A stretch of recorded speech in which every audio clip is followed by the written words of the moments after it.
ଜୀବନରେ ଗୋଟିଏ କଥା ମନେ ରଖିବେ, ସବୁବେଳେ ଯେତେ ଦୁଃଖ କଷ୍ଟ ଜୀବନରେ ଆସିଲେ ମଧ୍ୟ ସତ୍ୟ ଧର୍ମ ପଥରେ ଯିବା ଉଚିତ।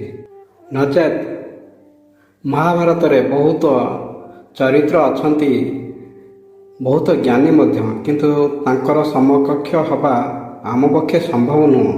ବହୁତ ଚରିତ୍ର ଅଛନ୍ତି, ସେମାନେ ଅଧର୍ମର ସାଥ ଦେଇଥିବାରୁ ତାଙ୍କୁ ଭଗବାନ ଶ୍ରୀକୃଷ୍ଣ ଛଳ କପଟରେ ବଦ୍ଧ କରିଥିଲେ।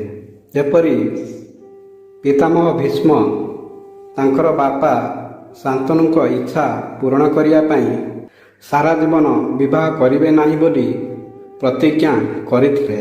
ପିତାମହ ଭୀଷ୍ମ ବହୁତ ଜ୍ଞାନୀ ଥିଲେ, କିନ୍ତୁ ସେ ଅଧର୍ମର ସାଥ ଦେଇଥିବାରୁ ସରଶଯ୍ୟାରେ ଜୀବନ ଯାଇଥିଲା।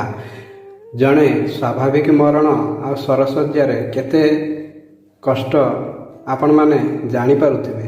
ତେଣୁ ସବୁବେଳେ ଅଧର୍ମକୁ ଛାଡ଼ି ଧର୍ମ ମାର୍ଗରେ ଯିବା ଉଚିତ। ଧନ୍ୟବାଦ। ଜୟ ଶ୍ରୀକୃଷ୍ଣ।